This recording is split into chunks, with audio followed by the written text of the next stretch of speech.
கிறிஸ்துவுக்குள் பிரியமானவர்களே, இந்த நாளுக்கான மாலை நேர மன்னா அப்போஸ்தலனாகிய யோவான் எழுதின முதலாம் நிருபம் 5ஆம் அதிகாரம் 12வது வசனம். 1 யோவான் 5:12. 1 John 5:12. குமாரனை உடையவன் ஜீவனை உடையவன், தேவனுடைய குமாரன் இல்லாதவன் ஜீவன் இல்லாதவன். என்ன, இயேசு கிறிஸ்து இருந்தா உங்களுக்கு நித்திய ஜீவன், இயேசு கிறிஸ்து இல்லைன்னா நித்திய ஜீவன் இல்லை. ரொம்ப அழகா நேர்த்தியா நம்ம புரிஞ்சுக்கிற விதமா அப்போஸ்தலனாகிய யோவான் இங்க எழுதி கொடுக்கிறார். யோவான் 3வது அதிகாரம் 15வது வசனத்தில் சொல்லும்போது, தன்னை விசுவாசிக்கிறவன் எவனோ அவன் கெட்டு போகாமல் நித்திய ஜீவனை அடையும்படிக்கு உயர்த்தப்பட வேண்டும்.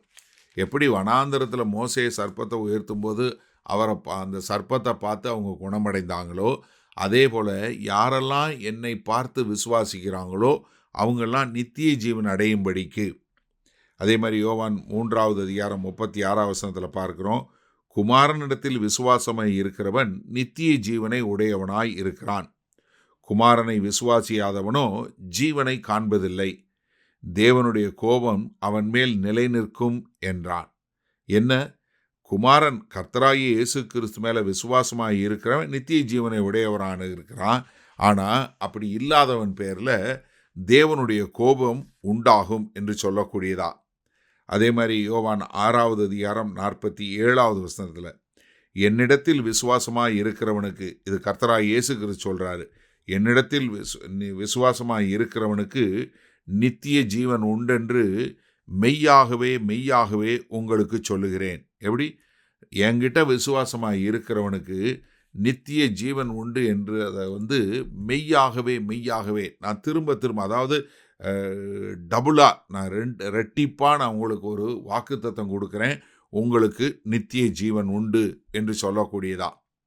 யோவான் 17வது அதிகாரம் 2வது 3வது வசனத்தில், பிதாவே வேலை வந்தது, நீர் உம்முடைய குமாரனுக்கு தந்திருந்த யாவருக்கும் அவர் நித்திய ஜீவனை கொடுக்கும் பொருட்டு மாம்சமான யாவர் மேலும் நீர் அவருக்கு அதிகாரம் கொடுத்தபடியே உம்முடைய குமாரன் உம்மை மகிமைப்படுத்தும்படிக்கு நீர் உம்முடைய குமாரனை மகிமைப்படுத்தும். ஒன்றான மெய்தேவனாகிய உம்மையும் நீர் அனுப்பினவராகிய இயேசு கிறிஸ்துவையும் அறிவதே நித்திய ஜீவன். எப்படி, குமாரனாகிய கிறிஸ்துவின் மூலமாய் பிதாவாகிய தேவனையும் அவரை அனுப்பின பிதாவாகிய தேவனை விசுவாசிப்பதே உங்களுக்கு நித்திய ஜீவன் என்று சொல்லக்கூடியதா. எப்படி கர்த்தராகிய இயேசு கிறிஸ்து மூலமாய் பிதாவாகிய தேவன்கிட்ட போய் சேரக்கூடிய ஒரு பெரிய பாக்கியம், அதன் மூலமாய் நாம் நித்திய ஜீவனை பெற்றுவிட்டோம். ஏன்னா கர்த்தராகிய இயேசு கிறிஸ்து நமக்காக அவர் அந்த பாடுகளை எல்லாம் ஏற்று நாம் தேவனுக்கு முன்பாக தேவ நீதி ஆகும்படி நம்ம ஒரு பாவம் அறியாத அவர் நமக்காக பாவமானார். அப்போ நம்ம என்ன பண்ணுறோம், நம்முடைய பாவங்களெல்லாம் நீக்க கழுவப்பட்டு ஒரு பரிசுத்த சந்ததியாய் தேவன் முன்பாக போய் நிற்கக்கூடிய ஒரு பெரிய பாக்கியத்தை அவர் உருவாக்கி கொடுத்துட்டாரு. அதனால கர்த்தராகிய இயேசு கிறிஸ்துவின் மேலே விசுவாசம் வைக்கிற எல்லாருக்கும் நித்திய ஜீவன் உண்டு. சரி, இந்த நாளில் இந்த வசனத்தை நம்ம எப்படி எடுத்துக்கொள்வது? உங்களுக்கு நித்திய ஜீவன் உண்டுன்னு தெரியுமா தெரியாதா? நீங்கள் அந்த நித்திய ஜீவனை அடைஞ்சிருக்கிறீங்கன்னு உங்களுக்கு தெரியுமா தெரியாதா? தயவுசெய்து ஒரு நிமிஷம் உங்களை நீங்களே சுய சோதனை பண்ணி பாருங்கள்.